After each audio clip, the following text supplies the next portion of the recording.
apa sih betul. yang menyebabkan para perusahaan ini sehingga terkesankan membiarkan adanya fenomena untuk terhindar dari pembayaran THR bagi karyawannya? Ya, beberapa perusahaan manajemen yang kami temui dan ini ada yang, apa ya, memang harusnya pemerintah turun, cuman mungkin pemerintah karena juga pakai pengawasannya terbatas, kadang-kadang juga nggak terjangkau. Ini kami yang melakukan komunikasi dengan perusahaan manajemen yang mayoritas bahkan bukan anggota KSP di situ, mereka menyampaikan, kami cash flow-nya sedang berdarah. Memang tidak ada caranya daripada Mhm. kemudian yang tadi saya ceritakan, daripada pegawai tetap yang kami kami PHK, kosnya tidak ada, dan gejolaknya akan lebih mungkin lebih dirasakan, akhirnya kemudian ini yang teman-teman pekerja, kontrak ini kemudian diputus, apa namanya, kerjanya sebelum, hak THR itu turun, yaitu 30 hari sebelum hari hari raya. Nah, ini sebetulnya tren sudah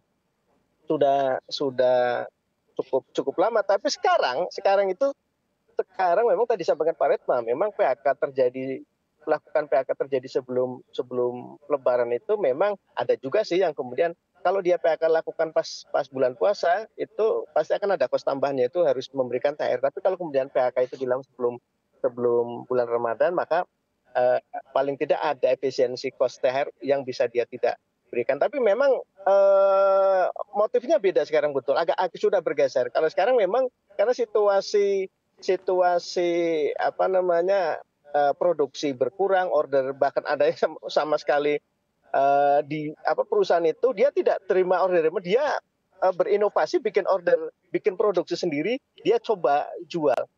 Nah, itu pun banyak yang kami temukan tidak bisa membantu karena ya itu tadi kalah Baik. dari produk-produk dari luar negeri.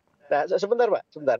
Nah, maksud saya ini bahwa PHK tiap tiap tahun ini, yang sebelum lebaran sering terjadi sudah dari dulu. Dan ini harus digarisbawahi tidak hanya di sektor tekstil saja, tidak hanya di sektor sektor garment saja, retail kemudian, pariwisata Tapi kalau nggak juga bisa bayar juga THR, banyak. apakah sudah ada komunikasi Pak dengan pemerintah, khususnya Kementerian Ketenagakerjaan?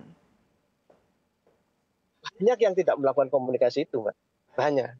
Wong PHK saja, perusahaan melakukan PHK saja banyak yang tidak melaporkan ke pemerintah, banyak, Mbak. Karena ya mungkin apa ya, dengan berbagai macam alasan sehingga kemudian kan beberapa kali kita temukan antara data PHK yang dikeluarkan oleh pemerintah, oleh Apindo, oleh kami berbeda-beda. Ya. Karena memang, pemerintah ada keterbatasan untuk menginput data PHK, kami pun juga sama. Dan sebetulnya yang mereka tidak mau melapor itu tadi, pertama di situ tidak ada serikat pekerjanya. Kemudian lokasi perusahaannya itu secara geografis dia terpencil, atau mungkin agak jauh ya dari, kantor pusat, apa, kantor dari, dinas tenaga kerja, setempat. Itu biasanya teman-teman manajemen, agak agak apa namanya ya, agak males lah, yang penting bagi dia sudah clear sepakat dengan pekerjaannya terjadi PHK, dia fine-fine aja tidak melapor Baik. ke pemerintah. Oke, saya kan ke Pak Retma. Pak Retma, kalau dari pengusaha sendiri, meskipun memang kita tahu kondisi industri padat karya, termasuk tekstil, cash flow-nya beberapa perusahaan mengalami kesulitan cash flow begitu Pak. Tapi apakah memang perusahaan ini tidak mengkomunikasikan atau menyampaikan ke pemerintah terkait dengan kesulitan yang dialami dari perusahaan tekstil sehingga opsi untuk melakukan PHK ini menjadi opsi yang terakhir atau last resort, Pak?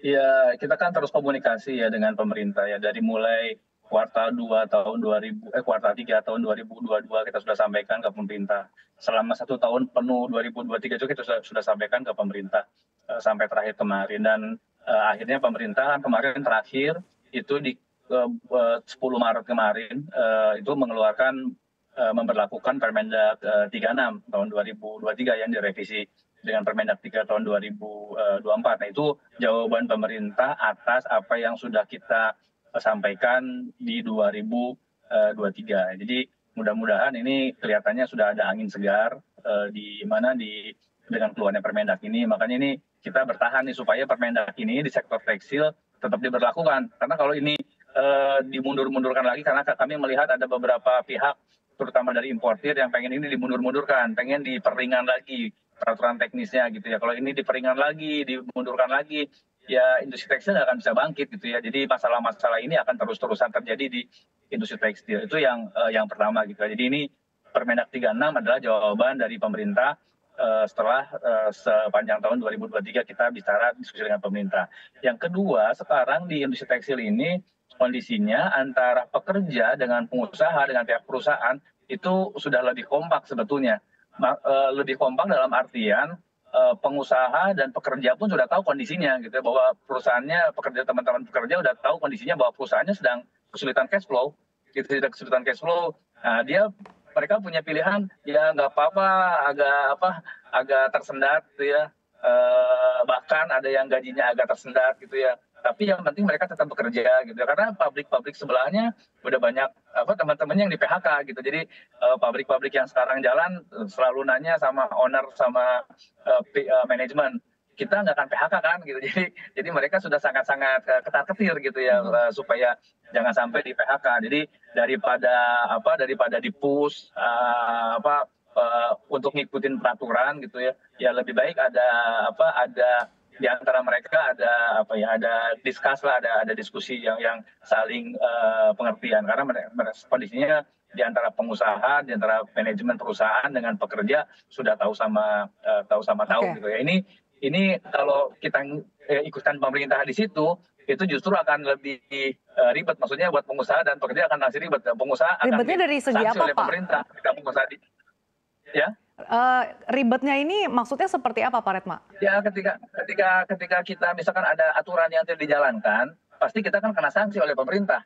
Ketika kita kena sanksi, tentu teman-teman pekerja juga jadi kehilangan pekerjaannya gitu loh. Jadi daripada sama-sama hilang mata pencaharian, sama-sama hilang pekerjaan, ya udahlah kita diskus saja dengan teman-teman pekerja gitu ya. Jadi ya beberapa cara yang mungkin juga tidak mengikuti aturan itu terjadi sebetulnya gitu ya. Mungkin Pak tadi lebih tahu, dan itu terjadi gitu ya. Bahkan seperti yang tadi disampaikan, gitu ada yang mau PHK tapi nggak punya pesangon, tapi dia nggak punya duit buat pesangon, ya nanti dimundur-mundurkan jauh gitu ya. Makanya nggak lapor, karena kalau lapor si perusahaannya kena sanksi. Kalau kena sanksi ya sama sekali malah lebih susah gitu, lebih sulit lagi kondisinya gitu. Oke, saya kan ke Pak Agus. Pak Agus, di tengah kondisi yang cukup pelik menyelimuti industri tekstil ini, tadi juga sudah disampaikan Pak Retma, sebetulnya juga sudah ada komunikasi antara para pengusaha dan juga pekerja, bahkan sudah ada pemahaman dari para pekerja bahwa memang kondisinya dari segi cash flow ini cukup sulit, sehingga daripada mengharapkan THR, lebih mending mereka memilih untuk kepastian tetap dapat bekerja atau tidak di PHK.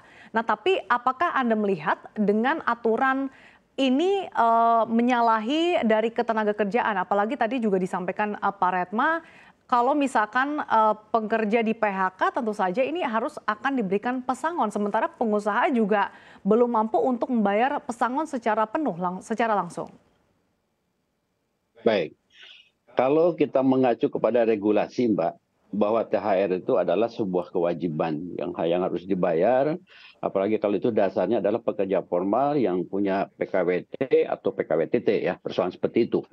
Nah, tentunya ada sanksi-sanksi bagi pengusaha-pengusaha yang tidak mematuhi aturan atau tidak melaksanakan ketentuan tersebut. Nah, tetapi kembali lagi opsinya, apa yang disampaikan oleh kawan saya tadi, oleh Pak Ritma, betul. Di sisi lain antara pengusaha dan pekerja ini sekarang yang penting terjalin hubungan bipartit yang cukup bagus secara emosional dan mengetahui keadaan perusahaannya tidak dibuat-buat, keadaan sulit. Sehingga terjadilah sebuah kesepakatan daripada di PHK, ya lebih baik sekarang kita memahami kondisi yang ada, THR-nya mungkin agak diangsur gitu atau dicicil seperti itu. Ini kesepakatan dua belah pihak yang disepakati. Kalau kita mengacu pada regulasi itu memang nggak ada opsi lagi, harus tegak lurus dilaksanakan. Baik.